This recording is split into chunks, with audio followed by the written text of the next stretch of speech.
try 2.1, number 17. So, first off, I have y prime plus 4 over x minus 1 times y equals 1 over x minus 1 to the 5th plus sine of x over x minus 1 to the 4th.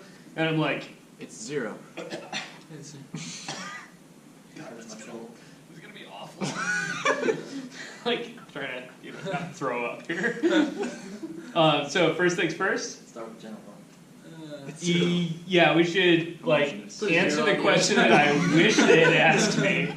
Right, I need to solve the complementary equation or the homogeneous version. Yeah. So I'm going to say, all right. So let yh prime plus 4 over x minus 1 yh equal 0. Okay. Mucho better. All right. So how do you solve this? Subtract things. Y h equals. Yeah, so you can subtract and separate variables, or you could just remember the solution. E things. Oh yeah. So you'd be like, all right, so yh is e to the minus integral of 4 over x minus 1 dx. Okay, that seems sketchy, but not so bad. I guess I'll pull a 4. We could do a U7 rule. And then you do the negative natural log Yeah, of okay. things. That works. So you do u sub, so you're like, all right, so u is x minus 1, right? Yeah. And then du is dx. Oh, that's very convenient. Yeah. Okay, so this is the e to the minus 4 Natural log of the absolute value of x minus 1 natural log of the absolute value of x minus 1. plus. No! Oh, we forget If you about want to. Forget that shit here. that. Leave them to the end, man. So when you know you're dealing with a variation of parameters problem, leave the c till the end when you find u prime. Or, sorry, when you find u. Chris pulled some sort of log magic out of his. Good. And then Chris pulled some kind of algebra 2 log magic. Yeah. Oh, that's really just 1 over. So you got e to the natural log of the absolute value of x minus 1, oops, shite, to the minus 4. Alright. And then he was like, Ew. yo dude, e and log are inverse functions. So all told here I end up with yh is absolute value of x minus 1 to the minus 4th power. Yeah. And then you should be like, hey, What's wrong? Is it x minus 1? what? Oh, no, not you. No. Yeah. I wrote them all down as x plus 1s. Oh. Well, that's not what they are. Yeah. Yeah. You solved the wrong differential equation. You solved it even, you were just like, I wish you hadn't asked me a question, so I'm just going to answer a different one. It's not even easier, it's just different. You can change it up. The thing you should notice here is that this is Always positive. 1 over the absolute value of x minus 1 to the 4th, right? Yeah. And x minus 1 to the 4th is always positive regardless. So you can just paren your absolute values out Are you there. for real with me right now? Yes, I am for Oh, real dude, I with you pulled right a now. mnemonic in algebra 2 the other day. I drew a smiley face, a parabola with a mouth, and I was like, hey, look, they're always positive. Nice. And they're like, oh my god, that's so cool. Like, awesome. I think he loves it when people. Alright, so I found yh, right? Yeah. Okay, so off in the margin, I'm writing that down. I'm like, alright, yh, 1 over x minus 1 to the 4th. Be sure to foil it. Then I'm going to dump my work from yh here. You mean 9H. Okay, then what? After I found the homogeneous thing? You get back to reality. Stick her back in the problem. Yeah. Yeah, so I need to make my guess, right? Yeah, close enough. So my guess is y is u times yh, where u is some function. No one cares about. No, that I care very much about. So, because I care about that, I'm writing it over here in my margin. You're saying I care about you? Oh. Oh, that's sweet. Okay, so next, Substitution. product rule. So y prime is u prime times yh plus u times yh prime. Oh wait, I guess I probably should actually calculate those. Alright, Always negative. I know what yh is. It's 1 over x minus 1 to the 4th power. Yeah. Okay, so then y prime is u prime times 1 over x minus 1 to the 4th power. Minus 4 times u Minus 4 times u times Crap. X to the negative fifth. times x minus 1 to the Yeah. negative 5th power That's not times 1. well, yeah. Do some appropriate chain ruling, right? Okay, so all told here, I got this is u prime over x minus 1 to the 4th minus 4u over x minus 1 to the 5th. Is all good with that? Then what do I do with this? Integrate.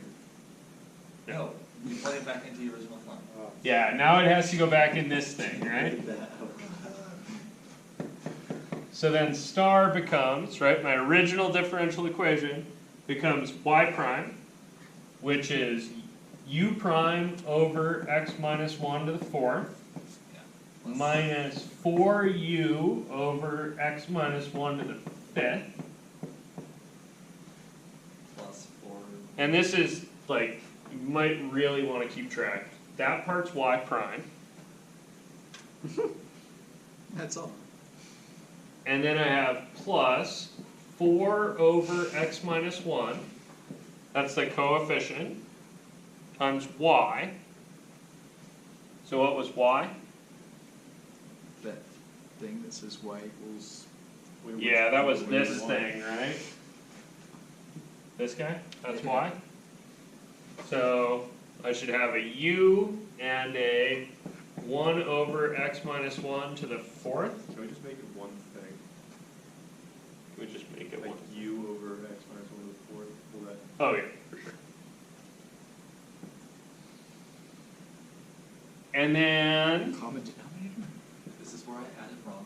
equals That? Equals that. equals that stuff. So you got 1 over x minus 1 to the 5th plus sine of x over x minus 1 to the 4th. Then you're like, okay, now what? Fine for you. 4 plus 1 is 5. Not 3. What?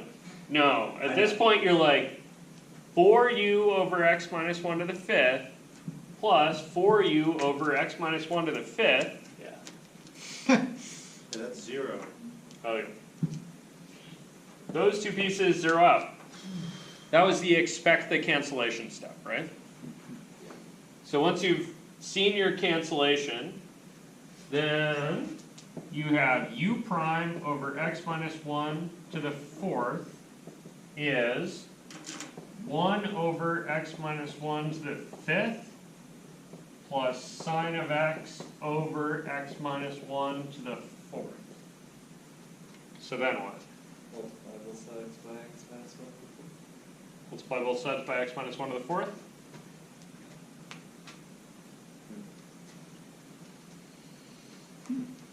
So,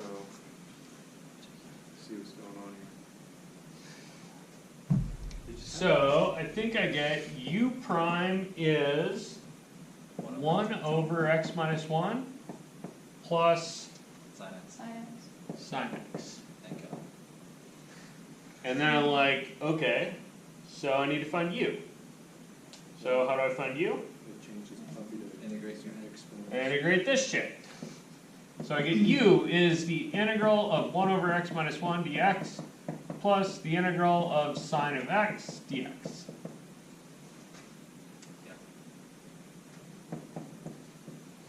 Sine of x integrates to minus cosine. And the other one's a relatively chill u sub. natural log of the absolute value of x minus 1, All plus C. plus constant, thank you, and that's what u is. Okay? Then what? Cool, now I gotta go back, plug it in. To where? The original thingamajigger. To the substitution I made earlier, right? Oh, yeah, right at the guess. So at the Wait, guess We did step, that? right? What? Y was u, so natural log absolute value of x minus 1, oops, straight.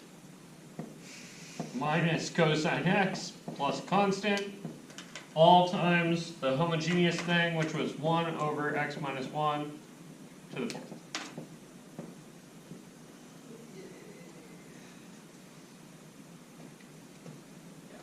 And then we have to sub that back in to make sure it's true? No. God, no, That's but you 48. could, That's number We don't Sure, have if you to? presented that No. to somebody. but you could, Oh, I thought we had to do that for all of them. no, but you could. Wait, So if you really wanted to, you could differentiate this thing and shove it back into star and just check that it works. Oh god. I would really fundamentally advise against doing that on a regular We have basis. computer programs for that. That said, I would know how to do it, Right. right? Like just have that as a trick in the back of your mind. Like, okay, I got to the end, I could check. Because if it actually matters, you're gonna want it. Does that make sense? Like, getting number 17 right on your homework, whatever. Solving the rocket equation appropriate to your situation maybe matters. Right? So if it matters, sub it back in and check that it works. If it's just a homework problem, just call it a day. So if things look Cool. kind of scary, you can kind of expect some stuff to cancel out, like right under that star. Well, no, that's always. So in a star, you're always going to expect part of y prime and part of your differential equation to cancel. Okay. That's because this. 'Cause it's designed. That's because the homogeneous solution was part of my variation of parameters step, and so I always expect something to cancel there. If something doesn't cancel here, you did the chain rule wrong, or your homogeneous solution's wrong. And there's really no better way to attack a beast like this. You could just.